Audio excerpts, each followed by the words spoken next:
We're here with USC men's volleyball coach Bill Ferguson. Coach, a disappointing loss this past Friday to 4th-ranked Pepperdine. I'm going to have you break down the game a little bit. You had to come back winning the 3rd set, and also there was just close set all around. So what in particular stood out the most?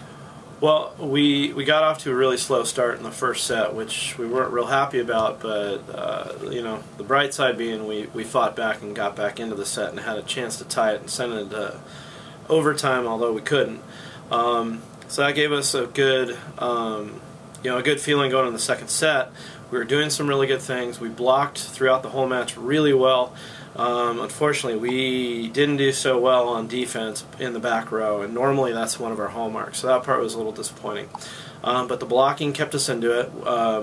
We had a real solid match from Tanner Jansen, which helped spread out our offense and helped the left side attackers a little bit. Our middles did pretty well.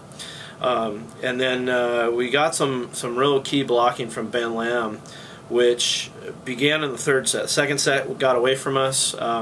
We regrouped, understood that we did some good things down the stretch run of the 2nd set, and I thought put together a really strong showing in the 3rd set.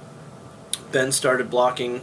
Micah Christensen was doing a great job with the net blocking, and then with our offense, Tanner got on a roll serving, he got on a roll blocking, pretty much doing everything. And we ended up inserting Christian Rivera into the lineup, and he was pretty solid and kind of held things together. Austin Rizik did a real good job, I think, attacking. He got some swings on some bad situations and got us out of trouble, as did Tanner. So that was, the big picture. 3rd set, like I said, great. We got it under our belts. We actually had 18-14 in the 4th. Unfortunately, we ended up dropping the set, which dropped the match. We felt like for the 2nd match in a row, as we did against Pacific, if we got to a 5th game, that we were going to be in real good shape.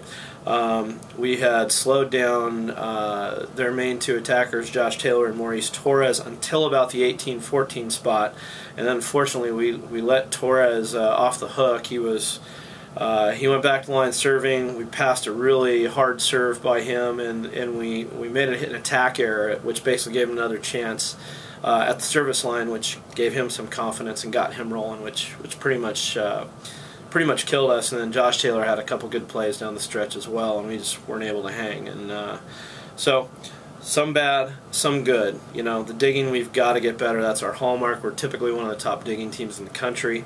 So we got to get better with that. The blocking was fantastic. And then if we can just settle down our offense a little bit, things will be good going forward.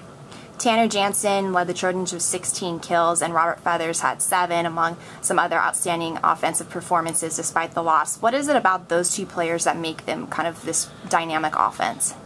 Well, they both have really good arms. That's a real key. They're both a little bit, Tanner's not a big jumper, so he's up and down fairly quick with a quick arm, so it's a really small window for a blocker to have to focus on. So he's real effective that way. Tanner's also got the right mentality to play opposite. He's like a cover corner in football. He's got a real short memory, and he moves on to the next play pretty well, which is great. And Feathers is just one of those guys that works hard, day in and day out. So when we get into a big match, nothing's different for Robert. He's doing the same thing he does in practice. He's going hard all the time, so he's used to giving it his all the time. So I think those are the 2 things that really kind of help those guys do well. The Trojans outblocked Pepperdine 16-6, primarily because of Micah Christensen and Ben Lamb. You talked about Ben earlier. What was the motivation just behind keeping the game alive and claiming that 3rd set? Well, Pepperdine typically is not the most flashy team, but they try to focus and do a few things really well.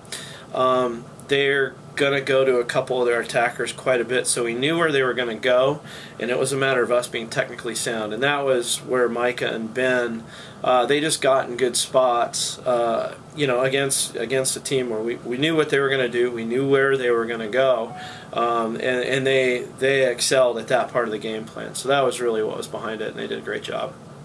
And lastly, you have 2 matches this week. First on Wednesday against Cal State Northridge, and Friday versus Long Beach State. Both are on the road again. what are you looking for from the team this week? Both are MPSF matches and just kind of coming off of 2 consecutive tough losses. Yeah, we're gonna try to solidify, who's gonna play on the left side for us. It's been a revolving door the last few weeks. Austin Rizek stepped in and started and played all right against Pepperdine. Alex Slott's been a pretty big mainstay, and Christian Rivera's come in and done well, so it looks like it might be a revolving door with the 3 of those guys playing 2 spots. We hope Tanner and the middles keep doing really well, but I would say our pin attackers, we have to get a little more production from the left side for us to do well in these next couple matches. Both matches, good environments to play volleyball. Northridge is a smaller gym. They have great fan support, and that team plays their heart out every time they step on the floor, no matter who they're playing. So they're always a tough team to play, and we got a ton of respect for them and their staff and how they do things over there. And then we get into a much different atmosphere, yet still the same at Long Beach State in the sense that they get great fan support. Good team. They're playing some of the best volleyball in the country right now. They just upset the #1 team in BYU in Provo, which is the toughest venue really to excel at in our league, and then we're playing in the Pyramid. And the backdrop there is a little different. It's a really big open arena, and sometimes it's a little difficult for guys to get their bearings about them. So, and again, the crowd will be going crazy, and there's some good volleyball players across the net. So, we're going to start this week focusing on us. We'll look a little bit at what the other teams are going to do, but we're just going to keep trying to refine what we do and take everything day by day. And I know I've been preaching that for years, but it's worked for us. We're going to keep doing it, and by the end of things, I think we'll be all right. Thanks, Coach. All right, thanks. Fight on.